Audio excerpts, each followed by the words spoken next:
All right, welcome back, folks. Another week of Zip It Up Pod, and we are coming out of a weekend that had no racing going on at all.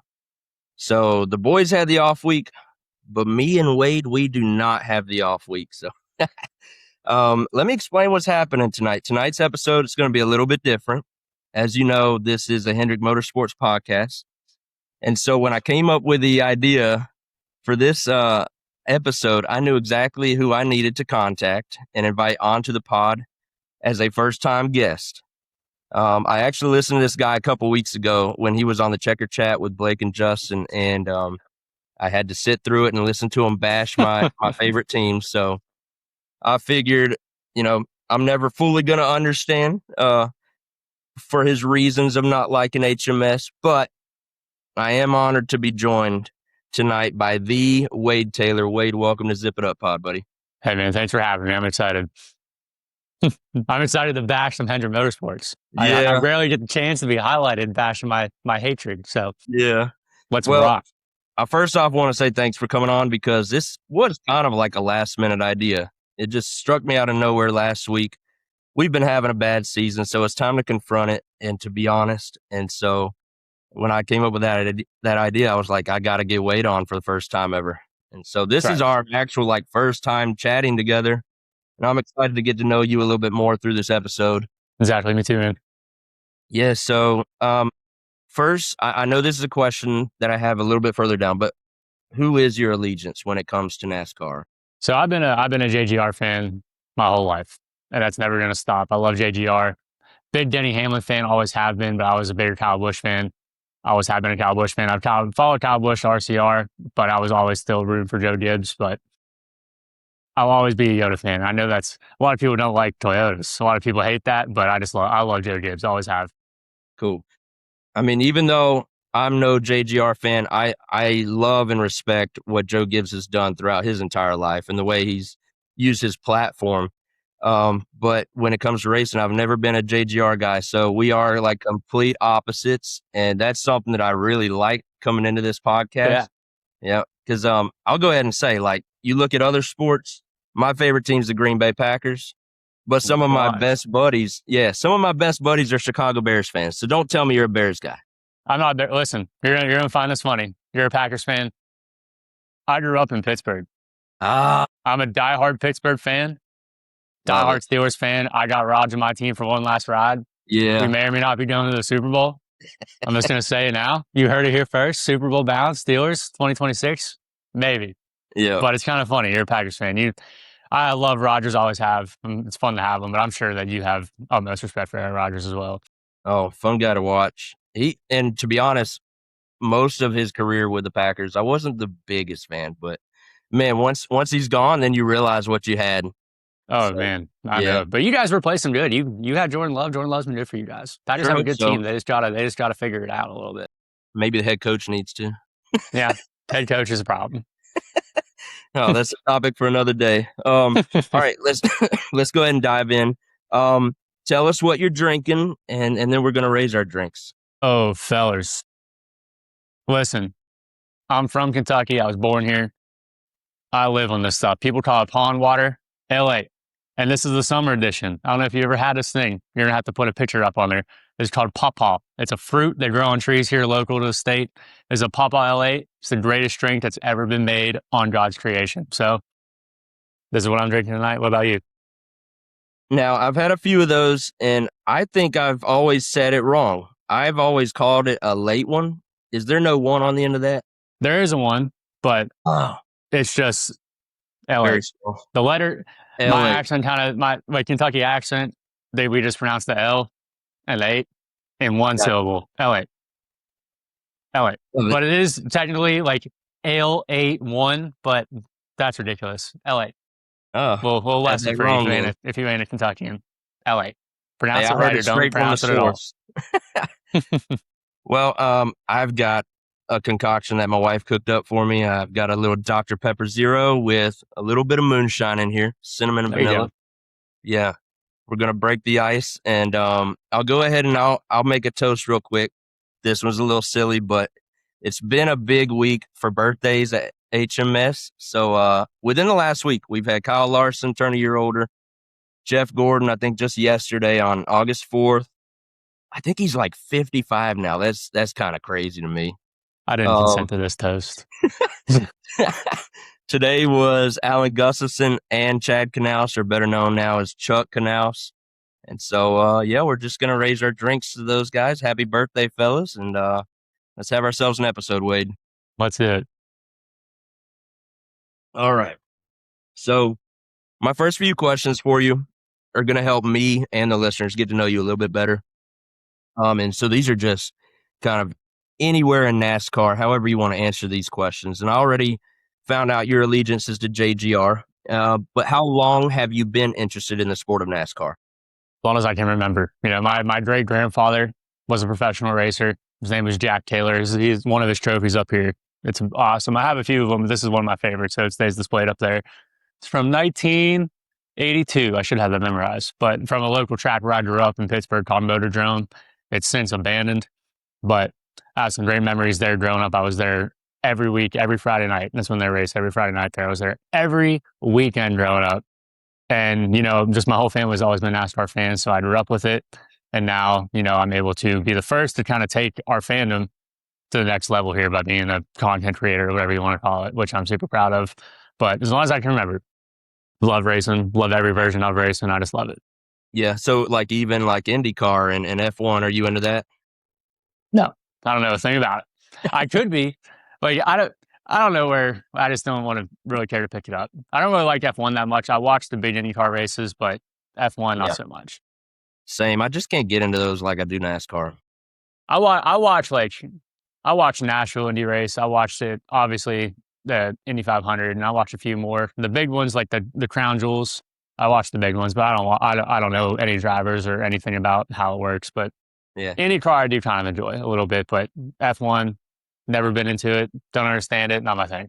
All right, we're on the same page with something then, because that's pretty much what I would say.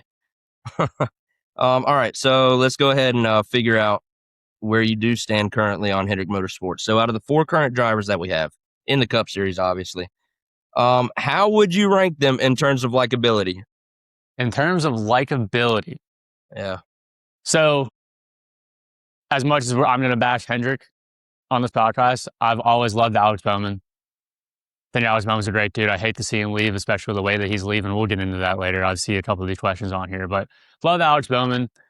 I've never disliked William Byron either. I think he's a cool dude. I've loved his story on how he got to the sport. Like he was the iRacer, video gamer, and got his shot.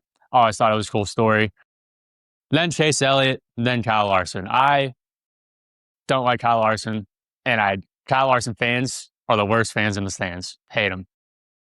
Hate him, hate him, hate him. Well, thanks for spilling it right here for us. Gosh, man. Well, so who are some of your favorite drivers on other current teams right now? Some of my favorite drivers. So I am a big fan of SVG. I think that he has talent everywhere, not just on road courses, but I just love his personality. I think he's a cool dude. Big Zane Smith fan. Think he's cool. I like Carson Hocevar, obviously. I think everybody kind of likes Carson Hocevar. Yep. What he does on the track, kind of a hate-love relationship. Yeah. But what he does off the track, it resonates with my age group. I don't know how old you are, but like for young people coming in, I think Carson Hocevar is pretty cool because he's on top of that stuff. He's just so funny. But other than that, man, I'm just a JDR fan.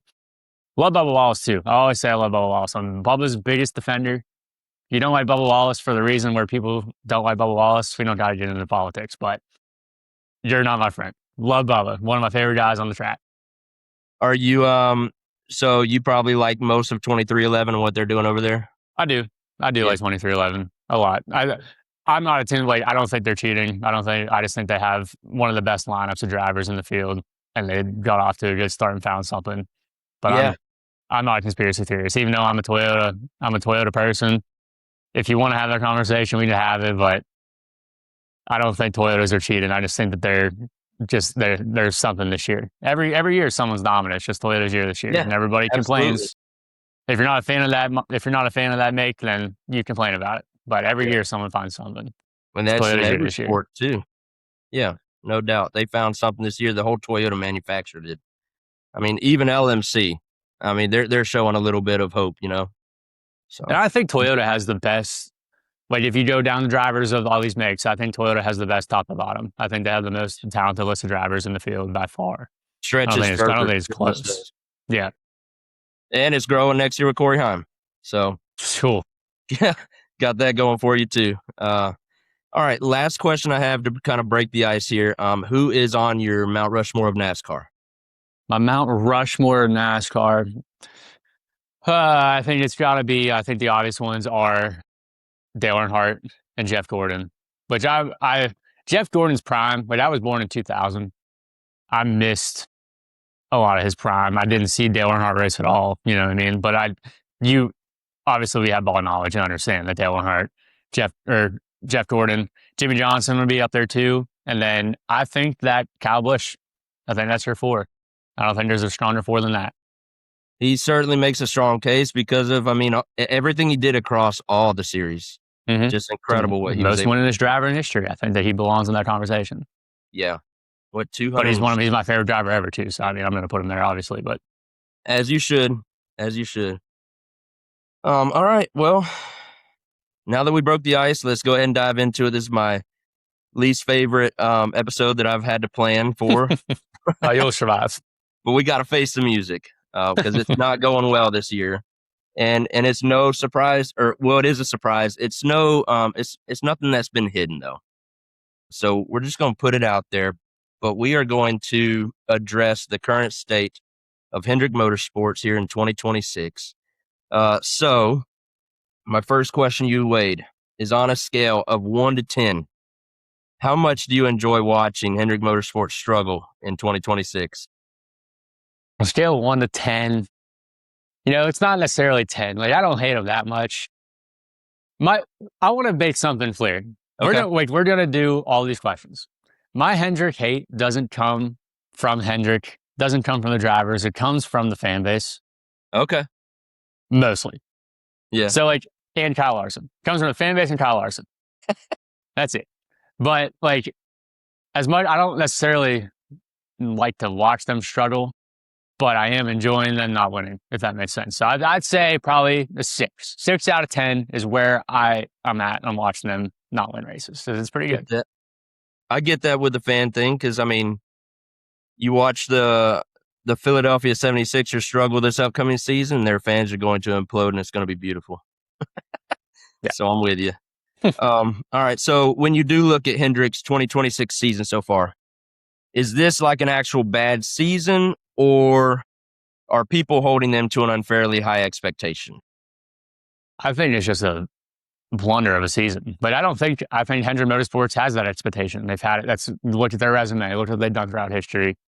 You're obviously going to be held to the highest standard possible. You're the best team. I think that you are supposedly the best team of the big three. You're supposed to be, at least. I don't think the standard's unfair at all. I guess if you want to play the card of having the new body, maybe there's an argument. Yeah. I'm not going to make that argument. Yeah. But you're supposed to be you're supposed to be the best, supposed to be one of the best three at least. I don't think it's unfair at all. I really don't.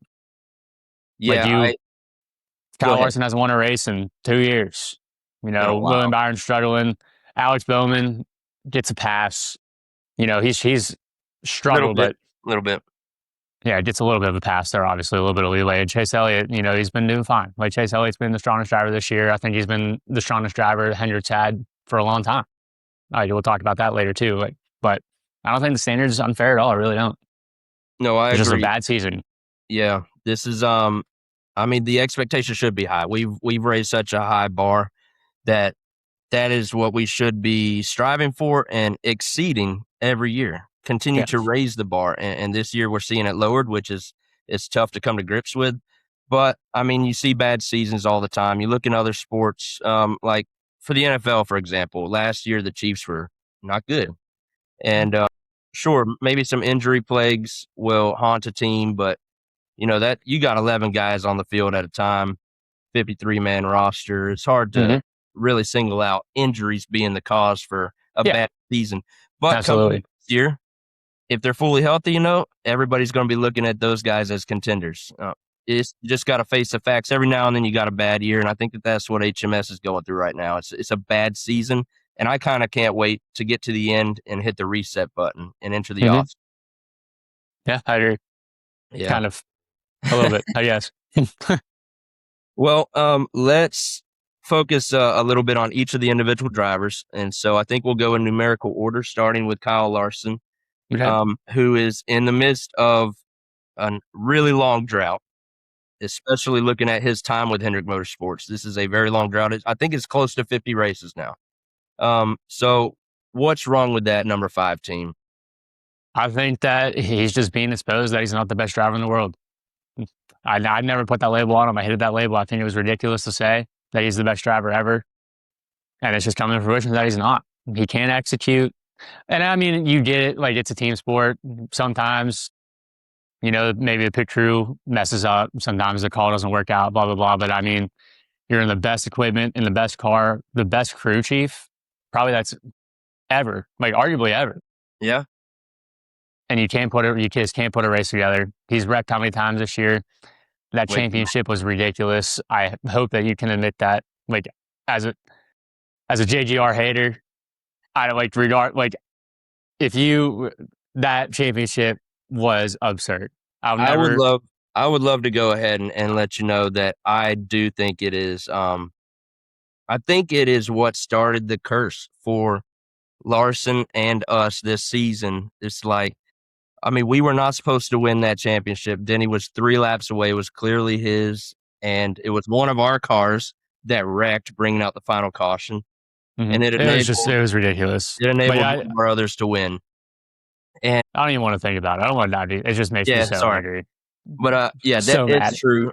I mean, and I celebrated that championship, but then I came on here and I kind of rebranded and I gave a hashtag winners listen here, and we've done nothing but lose all season long, it feels like. So between that championship and this stinking podcast, we have laid a curse on Hendrick Motorsports. I'm kind of hoping inviting you on here is going to break that curse, Wade. Please. Please. But yeah, man, I just like Kyle Larson, just to me, like, he's a heck of a dirt racer. His 2021 season, like, that was one of the best seasons of a racer I've ever watched. I give him all his flowers for that season. Him and the Gen 6 car in general, even in the 42 with Ganassi, Kyle Larson was a different beast. He's just not that anymore. He can still go out and win dirt races. I talked about him differently on the dirt track with sprints. Like, he's badass, you know what I mean? But it's just he wasn't competitive in either of his Indy 500s that he raced. You're right. He's just not the best driver to ever get behind the wheel of anything. I don't care what anybody says. Yeah. And his fans are the worst. Okay, so let me ask this last question on Larson. I know you said he's not the best driver in the world. Is he still one of the best drivers in NASCAR? I mean, if you look at it from the top, I guess you could argue that, but I don't think he's top 5 right now. Maybe not even top 10. Yeah. He's not the best driver on his team. I don't think he's the second best driver on his team right now. But, I mean, I don't know. Hey, but yeah, he's probably, like, you'd want him on your team, I guess. Like, you want Kyle Larson. I'd say he's probably a top 10 driver right now, but he's slipping out of the top 5. That's for sure. Yeah, he certainly does not have the results to make a strong case at that right now. Not for 2026. No, yeah. Do you think it's going to turn around for them? Hope not, but surely they'll figure something out, Right.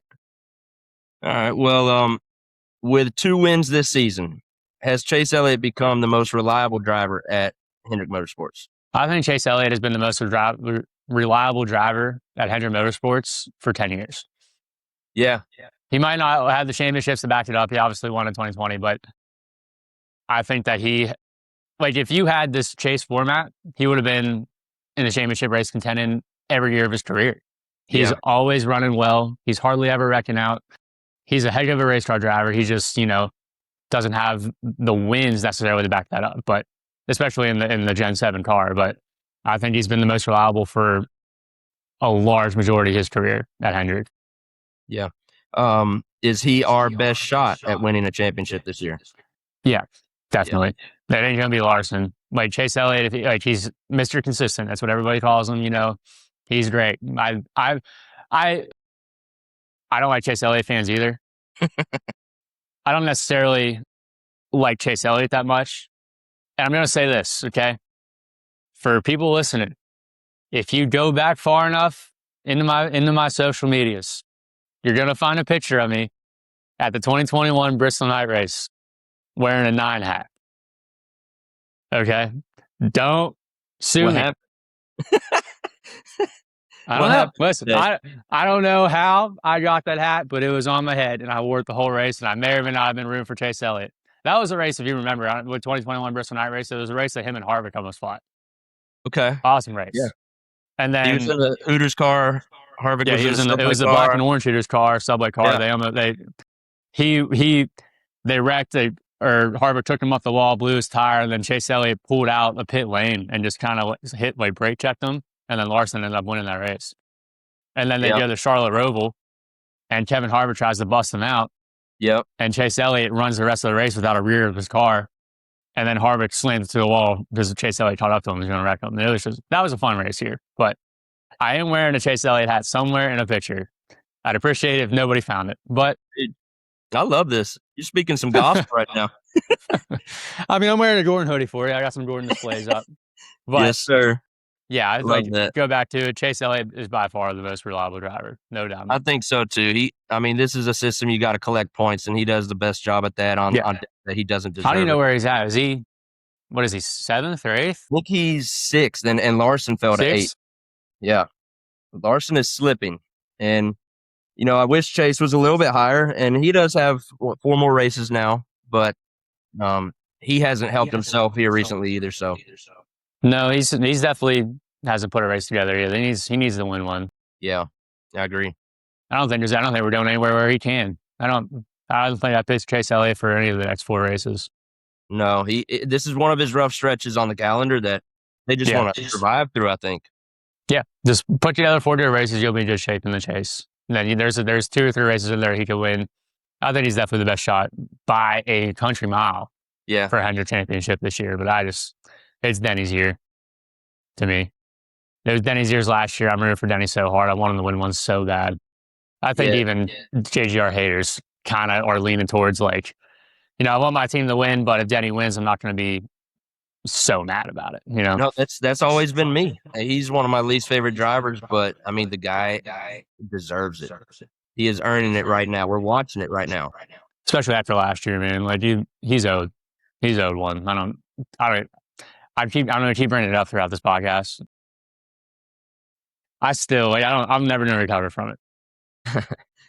Well, Chase Elliott might be our best shot at winning championship this season, but at the beginning of the season, I think a lot of people largely thought William Byron would be that guy for us this year. But he's now 12th in the points. So is the 24 team the biggest disappointment at HMS this year? Yeah, I guess so. He's supposed to be winning too. He had such a good past couple of years, consistent in the Final Four last year at Phoenix. Yeah. And hasn't made an ounce of life this year. So probably by far. If you want to say Bowman, you say Bowman. But I just think Bowman, every conversation, he just has a pass from. It's his situation. He's barred, but I definitely think Byron for sure. Yeah, that team should be winning races, and they should be much higher in the standings. Yeah, they should be. We'll see what comes up next weekend. Maybe he can repeat, try and find a little bit of length, but there's such a hole that he has to climb. Right. Yeah, they're coming to a good racetrack of theirs, but they've just not been able to put together any hope for us going forward. So. Not at all. Yeah. All right. So who would you rather have for the next 5 years, Larson or Byron? I'm pretty sure I know your answer. The next 5 years. Let's say it's a tough question. Opened up at JGR. Who would you rather have? That's a hard question. Yeah. I just knew you were going to go William. Yeah, I would probably go. How old's Larson? Is he 30? He's in his upper 30s, isn't he? He's like 33 or 34, I think. He's midlife money now. I would probably go Larson if I'm being completely honest. Yeah, But surprised me a little bit. don't flip that. We'll move on. All right, last guy to talk about here is Alex Bowman, who's obviously had a roller coaster season with vertigo and then a bunch of mixed results this year. But what would he have to accomplish next year in 2027 to silence his critics? I don't, from what like my true understanding and what I know and what I've seen, I don't really think he has too much criticism. He's done well there. You know, he has more races than Dale Jr. or more wins than Dale Jr. In a Hendrick car. Like, Yep. and especially now with the situation, I just think that he's going out there. I think I don't think it's more impressing people. I think people want to see him go win one more next year. Go out like he's going out on his own terms in a way, making it feel like he's going out on his own terms. Go win a race. I think that would make people happy because I think there's a lot of people on Bowman's corner like, man, this really sucks. We didn't want to see you go out like this, so we had to watch Junior go out like this too. Right. And you know, I really don't think there's too many critics out there for Bowman. If you are a critic of Bowman, I don't understand why. That's weird. You know, who do you think's replacing him? Do you think it's going to be Zilich, or do you think it's going to be Corey Day? I really am on the fence on that, and I don't think I have a preference, but just going on their past history, I really think they're just barely, not by much, but maybe leaning just a little bit towards Corey Day since they set up that O'Reilly ride for him. He gets another year of a full-time ride in that series, and I don't think that they're going to let all that happen with the 17 car and not bring him on. But I mean, Connor Zilich is a sexy hire if you can make it happen. Yeah, I mean, Connor Zilich is by far more marketable than Corey Day. Like, yeah, you gotta be. Hendrick has, you know, I think it's going to be Zilich. I really do, especially if he shows signs of life next year, which at Trackhouse, you know, impossible. But I think you're going to find Zilich in that 48 car, in my opinion. Yeah, or maybe it's going to be the 88. Maybe they get rid of the 48. Right, yeah. And bring back the 88, buy it back. I don't know. They could be setting that up. Be interesting. It'll be interesting to see a 48 car out there. Yeah. What would you make of a Corey Day hire? I'd be just I'm just unimpressed by Corey Day. But Corey Day just doesn't feel like a big stage spotlight to me. You know, it's like it's a really young. I don't know. He doesn't have the pizzazz. You know, you got to have pizzazz to be at Hendrick. Corey Day doesn't scream that to me. He really doesn't.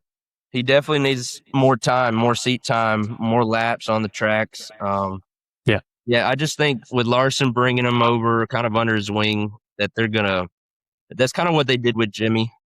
You know, Jeff kind of brought him over, and Jimmy wasn't a huge, like, sexy pick at the time, but they went through with it, and it worked out great. Yeah. So that's kind of why I think they're leaning maybe a little bit Dave, but again, I would not be surprised at all if they go Connor Zilich. That'd be fun to have. What would be interesting is you're going to have, like, if you're going to bring Corey Day up next or in 2028, you're going to have to give him cup starts next year somehow. Yeah. Too, and it's, I don't know, it'll be interesting to see how it works. Yeah. Well, all right. Well, what's actually wrong with Hendrick Motorsports? Is the problem the next gen car? Is it the new Chevy body? Is it maybe Hendrick engineering not figuring things out? Is it team execution or maybe driver performances? All of the above. I mean, driver performance for sure on the 5 team, 24 team. We'll leave Bowman out of the conversation, but I don't know. Like the Gen 7 car, you know, the playing field in terms of the car has never been more even.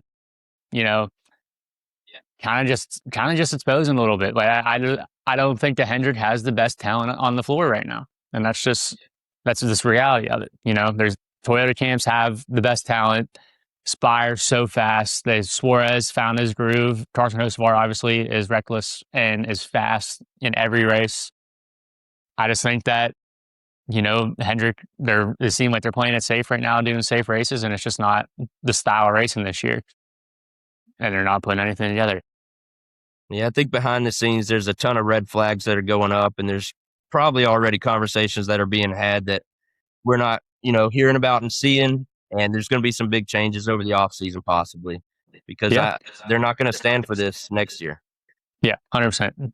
Yeah. That's the thing So, about Hendrick that's cool. They're the best and they will act like the best. They'll be back racing at some point. They're just something's got to change and something's got to give, and they've always made those changes and they've always won. So yeah. we'll see what they do. So what would you think is maybe the first agenda for this offseason?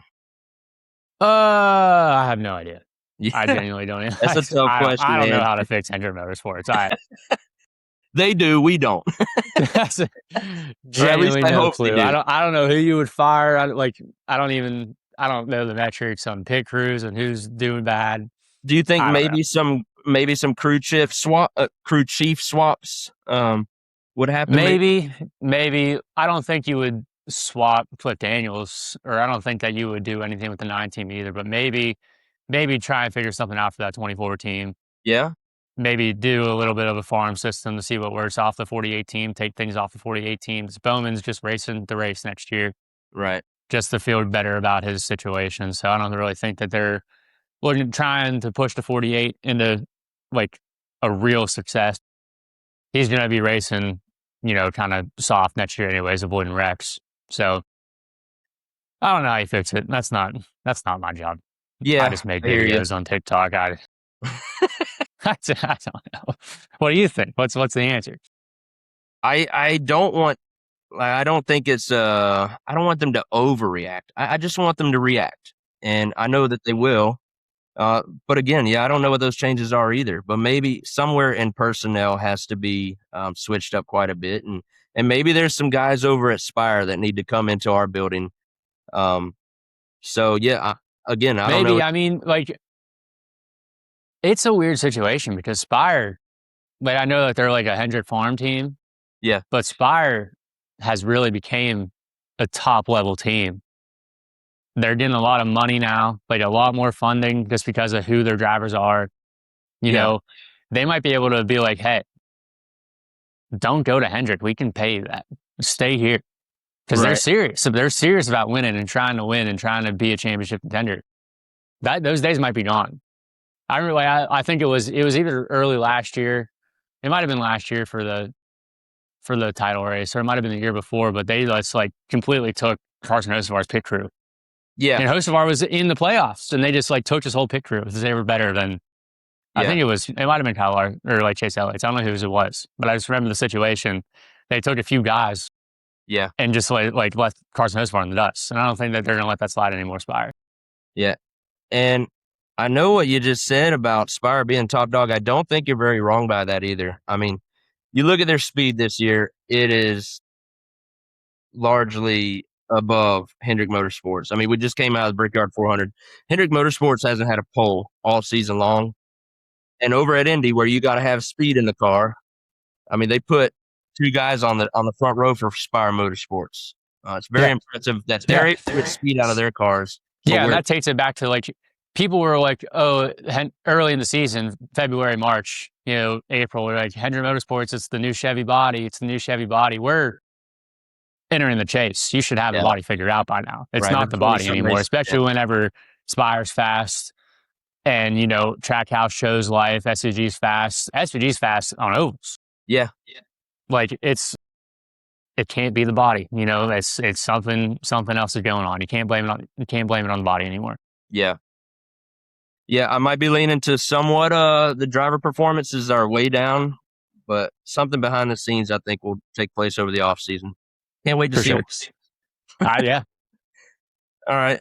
So last question. This season, is this a sign that Hendrick Motorsports struggles are real, or is everybody else catching up to them? Well, yeah, we just talked about it. I think the playing field is so even, in terms of top to bottom performance on cars and the drivers. The drivers are so talented. Everybody's the same. I just think that you're seeing a day and age in NASCAR where it's kind of hard to be a top dog. Although, like, I say that whenever Toyotas are dominating, but it's just because of how the dominoes are falling right now. Yeah. That the Toyota, they have something that other drivers don't, but I just think it's hard to be dominant. And that's what we're seeing. Yeah. Well, we're going to try and end this conversation on a positive note, and I want you to try and give us a little bit of hope to take away from this episode. So, Oh boy. what is maybe the best case scenario for Hendrick Motorsports for the rest of this season? Oh man, you gotta put Chase in contention. Chase has to have a good chase. That confused me coming out of my mouth. Chase has to have a good chase. And, you have to end it on a positive note, at least having a car that was able to compete, if not win it. Like, Chase can win it. Yeah, I It's think not like so. I'm not going to sit This here and say that he season. can't. He can easily do it. He just has to put together a really good race and hope Denny Hamlin doesn't. Yeah. But that's how you're going to have a season where you're like, all right, we figured something out. Next year, we're going to have to go back to the drawing board. Right. Yeah. Okay. What is something that Hendrick Motorsport currently possesses that you wish your favorite team, JGR, maybe might lack at the moment? Nothing. Absolutely nothing. What do you mean? You're going top dog for top dog. There's nothing except my team's winning. I don't want Man, anything that has to do with Hendrick. They can't find victory lane. My team's winning. I appreciate your honesty so much. I really do. Ain't a dang thing that I wish JGR had a Hendrick had. No, nothing. All right. Well, hey, that's our state of the union. That's our state of Hendrick Motorsports, I guess. Absolutely nothing. Yeah. Well, I got to give these listeners an Iowa preview real quick. So I'm going to rattle off a bunch of stats, and you can be thinking about who you want to predict to win this week's race. Uh, but there's only been 2 point paying races in the Cup Series at Iowa, so not a whole lot of past history to go off of. But regardless, Kyle Larson does have 2 starts at Iowa. He started on the pole 1 time, but he's got no win. He's got no top 5s, no top 10s at Iowa. He's led 80 laps, but his average finish is 31st. So he's had some tough luck at the track, but his 80 laps led is the 4th most in the field. Now, Chase Elliott has 2 starts, and that includes no wins, no poles. He's got a top 5, 1 top 10. He's led 12 laps. His average finish is 8.5, so consistent. William Byron has 2 starts at Iowa. This has been a strong track for him. He's got 1 win, and that was actually last year. The year before that, the inaugural race, he finished 2nd. So he's got obviously the 2 top 5s, 2 top 10s. He's led 141 laps and a great average finish of 1.5. And then Alex Bowman has 2 starts at Iowa, which includes no wins, no poles, no top 5s. He does have 2 top 10. He's led no laps, but his average finish is 7.5. So he's been kind of consistent as well in these past 2 years. But we're going to talk about the rest of the field a little bit, and I'll give you some betting lines. Are you much of a bettor? Any game? Yeah. I mean, like I know and understand everything about betting. I don't bet often, but I used to be a hardcore bettor. So Yeah. we can definitely talk about it. Yeah, I talk about it, but I just don't do it a whole lot. I do it at the super speedways just because it's fun to put, a couple bucks on one of those long shots to win. But I mean, this week I'm not going to place any bets. So it's a good gauge though to see how the books view the driver and what's expected of them this week. So we'll start with the favorite to win the race, which is your guy Denny Hamlin. He's plus 450 to win. And then our Hendrick guys look like this. Kyle Larson is plus 900. William Byron is plus 1,000. Chase Elliott is plus 1,200. And then Alex Bowman is plus 6,000 to win the race. And then a few notables I got for you. Ryan Blaney is plus 500. He's the top Ford in the field. Joey Logano, he's plus 1,000 to win this week, and he's kind of been on a heater lately. And then Tyler Reddick is plus 1,600, which he started off the season really great. He's kind of going through a valley right now, so he's a good run to turn things around because he is still second in the point. So it's kind of crazy that he lost that big points lead he had, but he could continue to slip if he doesn't turn things around. Yeah, I mean, Reddick he does not race short tracks well. I don't think he has a prayer to finish better than Denny Hamlin this weekend. Yeah, and no momentum at all. and an Yeah. off week where you can't really build a whole lot of momentum. You just kind of hope to hit the reset button. Yeah. And in the most disgusting paint scheme ever, also, by the way. So I'm not sure if I've seen it. Which one's he driving? it's the brown one, the white and brown one that he won at Kansas with. Oh, okay. Yeah. I'm not crazy about many of his schemes unless they're Jordan brand. Those ones come out nice. All right. On Saturday in the O'Reilly race, Dustin Allgaier is the favorite to win at plus 350. And then our guy Corey Day is plus 1,600 to win. So we're going to make 3 predictions each. We're going to give a winner, a non-Hendrick winner, and then a long shot. So with your Hendrick winner, just pick the guy that you think gives us the best chance to win at Iowa this week. It's Chase Elliott by far. Yeah. I think like Chase Elliott might be my pick to win completely, not just the Hendrick Motorsports pick. Like I think Chase Elliott, good short track racer. I told my pick yesterday whenever I was doing my digest of the lead car. That's who I think is going to win Blaney. I think Blaney. I'm going to lean Blaney over Chase Elliott, but Chase Elliott definitely a strong second pick for me. I sure hope you're right about that. I'm going to go with William Byron, just for the reasons that we said. I mean, they probably had this area of the schedule circled, and Iowa's been a good track to them in the past. So hopefully, coming off this off week, maybe they did hit the reset button, got away from racing, got away from the shop. We saw him post new girl this week, so maybe I just can't buy in. I really can't. No, I just think like he won this race last year and the year before, but he also had 2 stellar years last year and the year before. Yeah, no doubt. He sucks this year. I just don't think it's going to change here, even though he won it last year. Yeah, notes like the notes are the same, but he's not running the same. So yeah, I just don't see it happening. I really don't. Yeah, the expectation for them is so high. I keep waiting for that one weekend to turn around, and it hasn't happened through 22 races so far. Yeah. So I have nothing to prove to you or to give you confidence that it's going to change this week. I'm hoping. Yeah. Yeah. I really don't think it. So are you going with Blaney as your non-Hendrick pick? I think I'm going to go with Blaney as my non-Hendrick pick. I think that he's going to win. He's so strong at this track, even though, we talked about Byron probably being stat-wise the best. Mm-hmm. But I think Blaney's going to get it done this weekend. I really do. He needs a win also. Penske found something in this past couple stretches. I don't think this track really suits Logano well, but Blaney is a known short track racer. So is Chase Elliott. They're both 2 really strong short track racers. I think it's going to be a battle between those 2 for the win. Man, that'd be great. I love that. I will say Blaney is probably my second favorite driver in all of NASCAR. And I love Blaney. Everybody loves Blaney. Yeah. And I mean, people probably listen to this pod and they're like, oh, why isn't he like 5th? He should be below all the Hendrick guys. But it's just like, I love the Green Bay Packers, but Josh Allen's my favorite player. Oh, my gosh. Did that strike a bad chord with you? I hate Josh Allen. He's my least favorite quarterback ever. The most rated quarterback to ever throw a football. Ever. Oh, ever. Me and Wade are not seeing eye to eye on many things. Ever.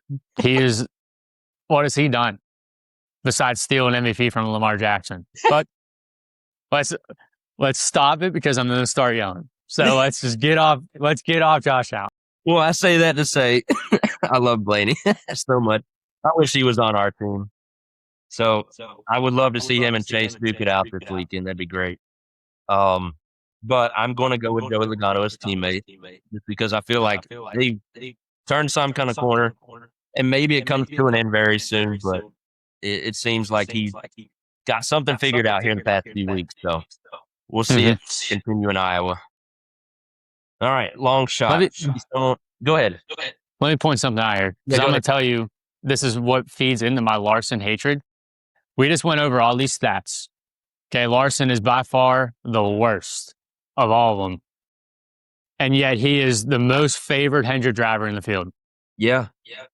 For what reason? Tell me why. It makes no sense. The bias Larson has. He has no leg to stand on all 3 of the other drivers, and yet he's favored. And I was thinking the same thing when I was doing the notes too, because I do their stats first from the track that they are currently racing at this weekend. So I do those first, and then I go through and look at the odds, and every week he's up there ahead of everybody else. It's ridiculous. Larson, average finish of 31st position. That's 31st. That's damn near dead last. And we're going to go to William Byron, average finish of 2nd. And yet he's behind Larson in the books. This is why. This is why I can't stand that 5 team and Kyle Larson, because it drives me up a wall, man. And Larson's coming off a stretch where he hasn't been able to finish races, just like these Iowa races. It's just, yeah. I can't disagree with you. Yeah. We'll see what happens. I'd love for him to surprise us. I know you wouldn't, though. Yeah. No, I love a whole season of a winless Larson. That'd be awesome. It'd be fantastic. We're getting pretty close. Man, it's like Christmas. All right. Who's the guy that maybe nobody's really thinking about? It's going to have a good week this week and might surprise at the long shot. Long shot that nobody's thinking of. Man. Zane Smith, maybe. Zane Smith, good short track racer. Hasn't showed much life, but he's been strong all season. I think that he could be up there running top 5. Yeah. Maybe even Alex Bowman. We want to keep in the Hendrick camp. Alex Bowman, he's a great short track racer. Always has been. Would love to see that. Maybe there's a fire lit under him that he can compete this weekend. Yeah. But, I don't know, man. This is a tough track. This really isn't a long shot track. You know, the dominant plays in these short tracks. You hardly ever get a Mickey Mouse winner. Yeah. I don't really think you're going to have something like that this weekend. Yeah. It's just like Martinsville, just like Bristol. You got to be the top dogs win those races. Right. It's not Daytona or Talladega where it's anybody's game. You got to have some talent. Yeah. I had a couple guys I was thinking about. One of them was Austin Dillon, because this is another area of the schedule that this team usually performs a little bit better. So I'll have him next week as my long shot probably. But for this week, I'll go with Ryan Preece. Kind of because that's a great pick. He can do some short tracks, and we saw him win Beau McGray at the beginning of the year. You know who else? Yeah. Genuinely. SVG. Figured out these short tracks, man. No doubt. He's up there competing, maybe. That's another long shot too, for sure. These are like the first ovals that he has figured out were the short tracks. He's like short track racing is just his style. He can just be gritty and bump around. I think that he's really good. I think that you're going to see him be good here this weekend. I really do. I didn't think about him. Yeah. I don't think we're picking race winners, but those could be guys that are in the top 10 for a lot of the day on Sunday. Good top 10 bets, maybe top 5 bets sprinkled in there somewhere for those guys. Right.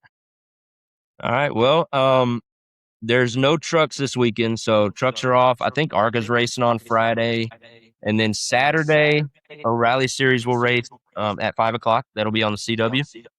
And then the Cup Series race is on Sunday at 3:30 on USA. And that's your schedule for the weekend ahead at Iowa. So this is where we're going to wrap it up. Wade, thanks again for joining. But before we dismiss, I want you to tell my listeners where they can find you and maybe get plugged into you a little bit for your content. All right. Well, I'm started on TikTok, been on TikTok for a couple of years now. It's Wade Taylor on TikTok. I'm big enough now, you search up Wade Taylor, it's going to pop up. I don't even know what my handle is anymore on TikTok. But I just moved to posting on all socials. So I'm on Facebook and Instagram now. Facebook, just Wade Taylor. Instagram, Wade Taylor. So I decided to go on all 3. It's kind of the next step in the journey. So go follow me on all those. I have a massive announcement coming up. Maybe this week, maybe beginning of the next. One of the biggest announcements of my life, but that isn't like my personal life, like my baby, my wife. Super proud of it. Been working super hard on it. So stay tuned for that if you guys want to check it out. It's awesome, man. It's a true blessing. But man, thanks for having me on this pod. Been a lot of fun. Be excited to come back one day. Hopefully have me back soon. Yeah, I would love to have you back because these conversations are good for me. I had him on here and tell me how much Denny deserves this championship this year and how much we don't, and that's okay with me. That is the reality of what we're going through right now. Facts. It is absolute 100% facts. If you think Hendrick Motorsports, other than Chase Elliott, deserves a championship, the door. Over there. Get out of here. Well, thanks again for making time to come on. I know it was kind of last minute planned within the last week, but you were willing it like as soon as I texted you. So I appreciate that a ton. Man, I got nothing going on. Have you had dinner yet? Nope. No, me neither. It's time to get off and DoorDash something. Well, you be good. Can't wait to be watching out for that announcement. and hope to have you back on soon, maybe. Appreciate it, man. Can't wait. All right, bro. Be good. And folks, y'all have a safe weekend. See you next week.